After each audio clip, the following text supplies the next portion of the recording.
Hola gente, ¿qué tal? ¿Cómo les va? Bendiciones a todos, Shalom. Acá estamos continuando con este análisis extenso se está haciendo porque es necesario analizar y explicar y rebatir de las cosas que se publicaron en el video Edificio de Construcción, cada cosa, ¿sí? Sacando textos de contexto se hace el pretexto, porque ¿sabe qué? Lo que hacen las grandes doctrinas heréticas, las grandes herejías, es sacar un texto de la Biblia para argumentar con ese texto una teología, ¿sí? Una doctrina que enseña cualquier otra cosa y se opone a las sanas escrituras, ¿sí? Lo que trata de hacer el Edificio en Desconstrucción, ese video, ¿sí? Remanente de una fe inteligente, es desfundamentar a las escrituras, diluir el fundamento, atacar puntualmente a Mashiach. Porque del mismo modo que usted ve que así está cuestionando, desacreditando los textos del Tanaj, ¿sí? Antiguo Testamento, del mismo modo lo hace en este mismo video, lo va a hacer con los evangelios, ¿sí? Y así como cuestiona la autoría de Moisés, como cuestiona muchísimas, todo prácticamente en las escrituras, también cuestiona todo lo que dicen los evangelios acerca de Mashiach, ¿sí? Todo. Acá yo me quedo pensando, ¿no? Porque ¿cómo es que una persona de estar predicando el mensaje, el buen mensaje, termina enseñando o predicando cualquier cosa, ¿sí? Es que la doctrina humana tiene eso, ¿sí? Es el veneno, tiene eso, se mete y entra a contaminar la sana doctrina. Así que estos eruditos ateos, ¿sí?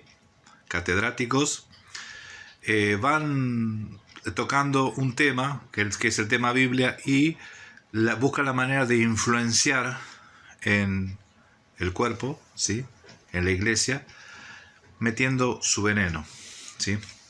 Y lo logra, porque Edificio de Construcción es una evidencia de eso. Ahora lo que vamos a ver, lo que ya estuvimos viendo, ¿sí? Es que lo que hace esta doctrina es tomar versículos bíblicos cuando le conviene, para que mostrar que esos versículos están sustentando el argumento de la historia que yo te estoy contando, dice, ¿no? O sea que sacan versículos para fundamentar o argumentar, mejor dicho, sus hipótesis, ¿sí? Aunque esa hipótesis te contradiga todo lo que dice la Biblia, pero de vez en cuando, cada tanto, usted va a escuchar a Eliud decir, la Biblia dice, la Escritura dice, los textos, eso está en la Biblia lo dice, ¿sí? Cuando le conviene. Aunque la Biblia diga que Leví era hijo de Jacob, ¿sí? Ahí no te dice la Biblia lo dice. O sea, dice lo que a él le conviene cuando le conviene. ¿Se da cuenta? Esto me suena a mí al no moriréis. Ciertamente cuando comas de ese fruto no moriréis, ¿sí? O sea, un argumento, un fundamento, haciendo cuestionamientos así medios raros. Veneno.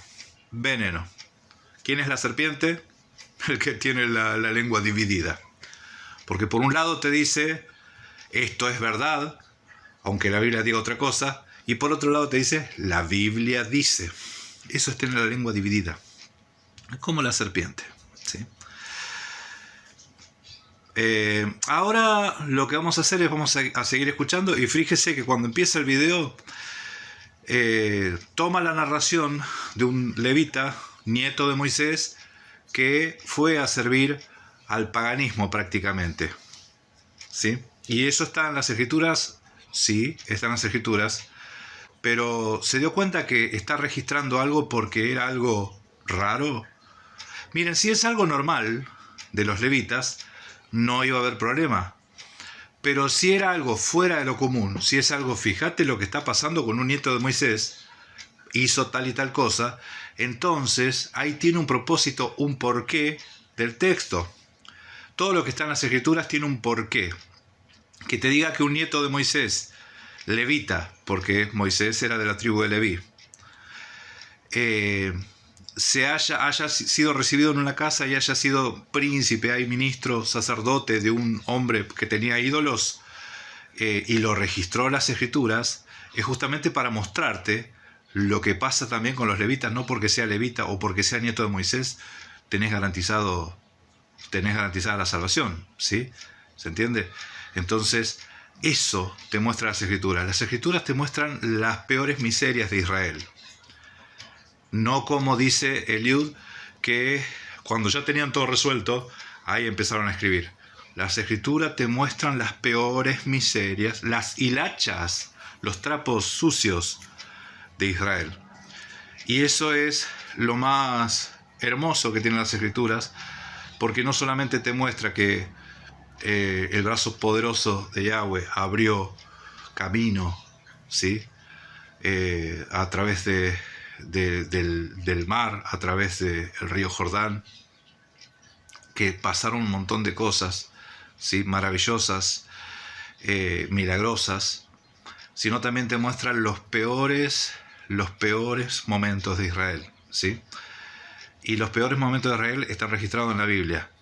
No son los peores momentos que te diga alguien extra bíblico, sino que lo peor que le pasó a Israel está en las Escrituras, ¿sí? Así que bueno, preste atención porque comienza este video diciendo Eliud, la Biblia dice. Y luego dice que ese levita era nieto de Moisés. Ahí está en la Biblia, en Jueces 18, si no me equivoco. No estoy exagerando, le estoy diciendo lo que la Biblia dice. Otra cosa, cuando ustedes miran la Biblia, se van a dar cuenta de que los levitas tienen nombres muy distintos a los demás israelitas que hay. Los levitas tienen nombres egipcios. Aarón, Moisés, Ur, Merari, Finés, son nombres egipcios, no son nombres israelitas. Bueno, vamos a ver qué dice acá acerca del nombre Aarón. Aarón es un nombre bíblico derivado del hebreo, Aharón, ¿sí? Probablemente un término egipcio no conocido. Esto es cuando uno especula. Es probable, es muy posible, ¿sí? Eso no te da ninguna certeza. Lo que sí que es un derivado del hebreo, ¿sí? Se cree que significa que se tiene una gran dignidad o brillantez, o quizás monte elevado, ¿sí? Dice probablemente un término egipcio. Desde ya les digo que no porque sea egipcio quiere decir que sea satánico, pero no es un nombre de ningún ídolo, ¿sí? Y sepamos que ellos estuvieron en Egipto 400 años, ¿sí?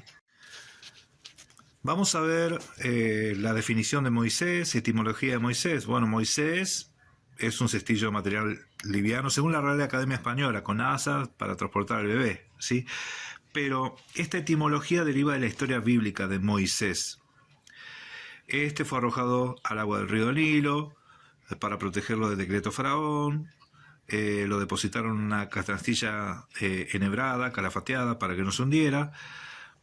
Por una casualidad lo rescata la hija de faraón y lo adopta, criándolo como un príncipe. Y preste atención ahora a lo que dice. Hay dos versiones del origen del nombre Moisés, ¿sí? Moshe. Yo les digo una cosa, en la Biblia dice Moshe, ¿sí? Para que sea Moisés, como los nombres egipcios, tiene que haber, los que conocen hebreo, tiene que haber alguna samej, ¿sí? Alguna samej o alguna sin, para final, ¿sí? Para que diga Moisés, ¿sí? Para decir que, viste, es parecido a Ramsés. Pero sin embargo, en las Escrituras lo que aparece es Moshe, ¿sí? Eso es lo que vemos. Hay dos versiones, dice que una es la bíblica, dice que deriva del verbo salvar, o sea, la Biblia te dice de dónde deriva, del origen de la palabra Moisés, ¿sí? Dice Leoshia, que es para salvar, fue salvado, y de las aguas. La otra versión que dice que es de origen egipcio, de Mose, hijo o niño, dice que deriva del verbo salvar, o sea, la Biblia te dice de dónde deriva, del origen de la palabra Moisés, ¿sí? Dice Leoshia, que es para salvar, fue salvado, y de las aguas. La otra versión que dice que es de origen egipcio, de Mose, hijo o niño, se apoya en el nombre que le puso la hija de Faraón, que seguramente no hablaba el idioma de los esclavos. Como ejemplo, los nombres faraónicos Tutmose, Patmose, el niño de Tut, o el niño de Pat. Bueno, y en esta argumentación de que la hija de Faraón no hablaba el idioma de los esclavos, nosotros en Génesis vemos en Bereshit cómo Abraham hablaba con Abimelech, Isaac hablaba con Abimelech, vemos cómo los hijos de Jacob vendieron a José a egipcios, ¿sí? O sea, llegaron a un trato. Entonces, es que se comunicaban de alguna u otra manera, se comunicaban, no podemos decir que no, o no conocían uno el idioma del otro.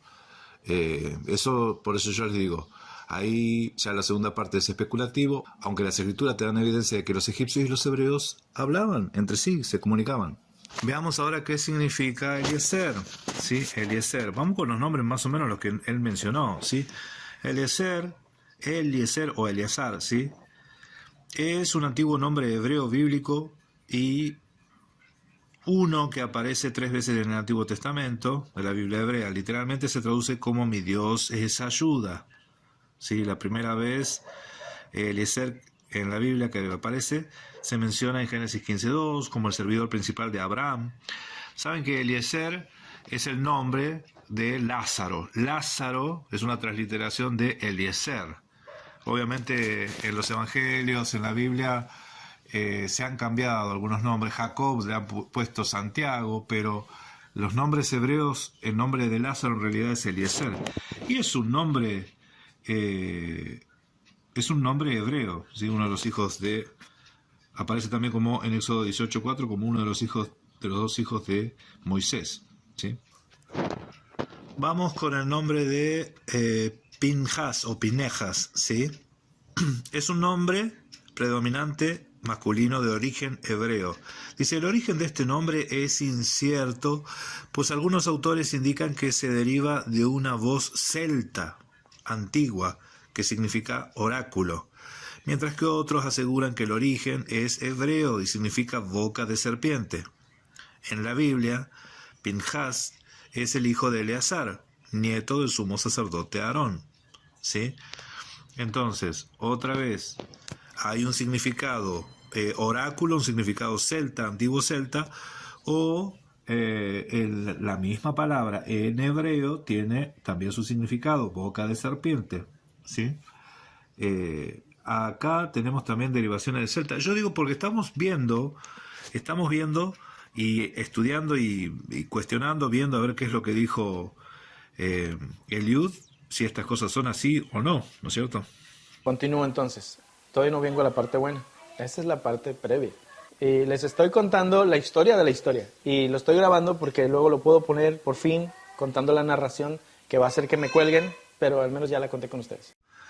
Bueno, en realidad todo lo contrario, porque lo que están haciendo los hermanos es orar por Eliud, ¿sí? Porque cuando uno se pone solo la soga en el cuello, lo único que hay que hacer es orar por esa persona. Estos señores entonces empiezan a ser los sacerdotes de los israelitas y empiezan a reconvenir a los israelitas a no tener una adoración politeísta, sino una adoración, empezar a canalizar la adoración politeísta y decir, no, ¿sabes qué? Deberíamos adorar nada más a un solo Dios. Pero quitarle la adoración politeísta a unas personas es como llegar a tu casa y decirle, mamá, ya no tengo todos esos ídolos. ¿Tú crees que te va a hacer caso? O sea, te los puedes quitar, pero él va, ay, pero es que mis sanjuditas, ay, que mis así, todas esas cosas que creen. Pasan generaciones y generaciones y generaciones hasta que puedas ver una diferencia. Y hasta que las personas religiosas lleguen al poder y obliguen a la gente a hacer las cosas. Y pasen más y más y más años y reescriban la historia para que parezca como que nunca hicieron lo que sí hicieron. Bueno, según estas palabras, la fe hebrea es egipcia, ¿sí? El problema es que si fuese que los sacerdotes egipcios aprovecharon cuando llegaron al poder político para implementar por fin su fe, su creencia, Israel tendría que adorar a Atón, al dios Atón, o sea, al dios egipcio, ¿sí? Y vemos que las evidencias muestran que no. Aunque Eliud te diga que la historia no es la que te cuenta la Biblia, la historia es la que te está contando él. Pasan los años, llega un rey para Israel, el primer rey técnicamente Judá, era David. Lo dije yo cuando platicamos, ¿no? Que la historia que tenemos de David técnicamente es la construcción de un David ilustre, muchos siglos después de David haber muerto. Técnicamente usa mucho esa palabra, ¿no? ¿Usted sabe que el primer rey que reinó sobre Judá fue Saúl? Porque antes que David reine sobre Judá, Saúl reinó sobre Judá. Porque Saúl fue rey de toda Israel, incluyendo Judá, bíblicamente hablando. David fue un conquistador, David fue el primero que les trajo libertad a las tribus cananeas, por eso lo amaban mucho. Pero David no era un hombre conforme al corazón de Dios, o sea, un hombre súper justo ni nada de esas cosas. David era un guerrero, como cualquier guerrero. David era un mesías para los israelitas, era un sanguinario que mataba gente porque era un revolucionario, como, no sé, Bolívar supongo que es el que libertó Colombia, ¿no? O sí, o como Miguel Hidalgo en México, es para el caso. Que los ponen como, wow, el hombre aquel hizo esto. Y luego tú ves las historias de la historia y dices, era un mujeriego que mataba niños y que hacía todas esas cosas. Bueno, era la misma cosa.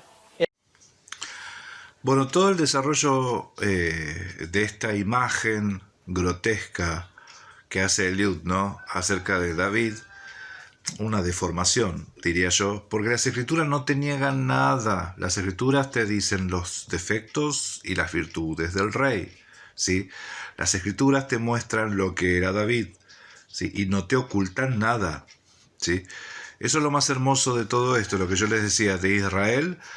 Pasó lo mismo con Israel, porque toda su teología se basó en los defectos de Israel, que también están en las escrituras, ¿sí?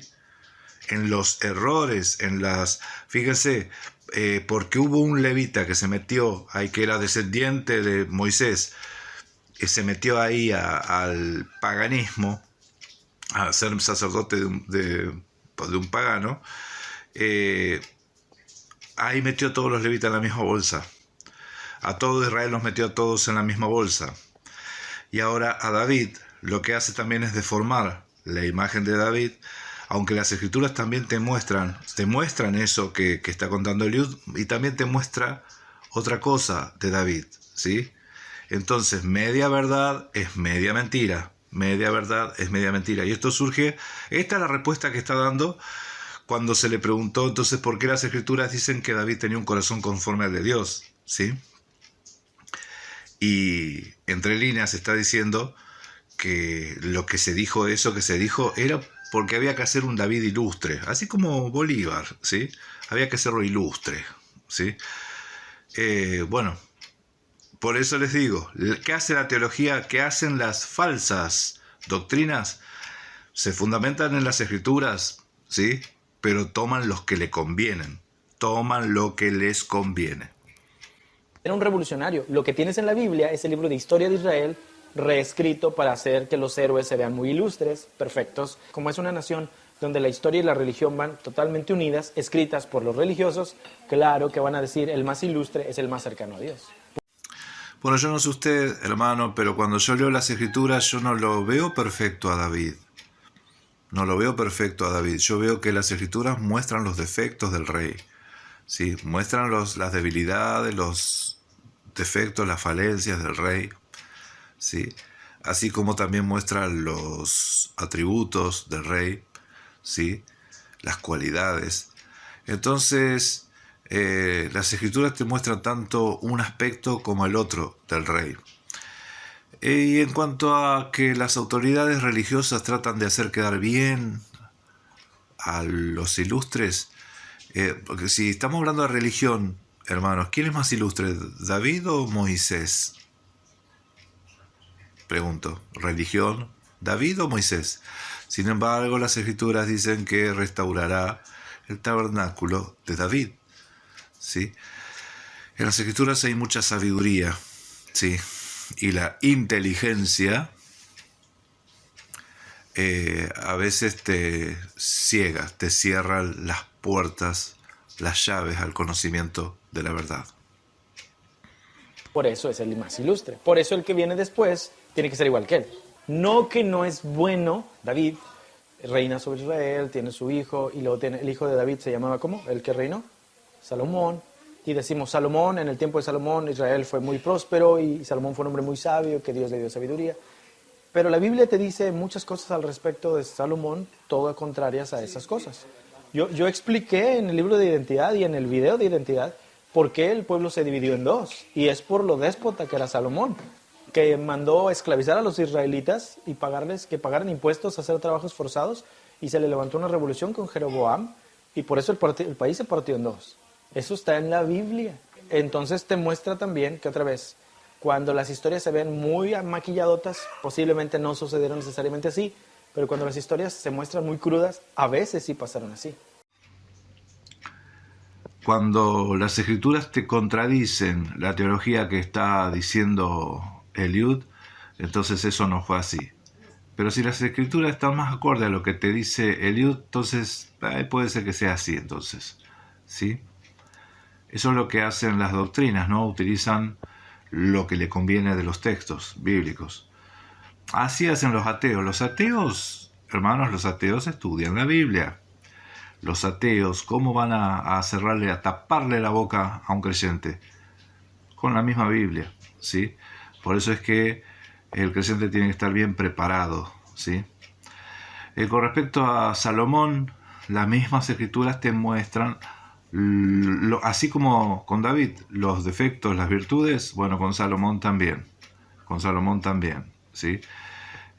Yo creo que Salomón tuvo más defectos que virtudes, sí, pero eso también está en la Biblia. O sea, no es que yo saco hipótesis o el Eliud saca hipótesis de fuera extra bíblica en el caso de Salomón. En el caso de Salomón está en la Biblia y usted puede ver todos los datos, ¿sí? Todo lo bueno que hizo y lo malo que hizo, ¿sí?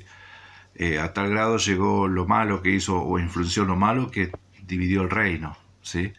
Eso es una consecuencia del desvío que tuvo su corazón, ¿no? Bueno, más allá de esto, para seguir desarrollando lo que va a decir Eliud, voy a utilizar otro video. Así que por ahora, hasta aquí llegamos, familia. Sepan ser pacientes porque esto hay que ir paso a paso, ¿sí? Gracias y paz. Nos vemos en el próximo video. Shalom.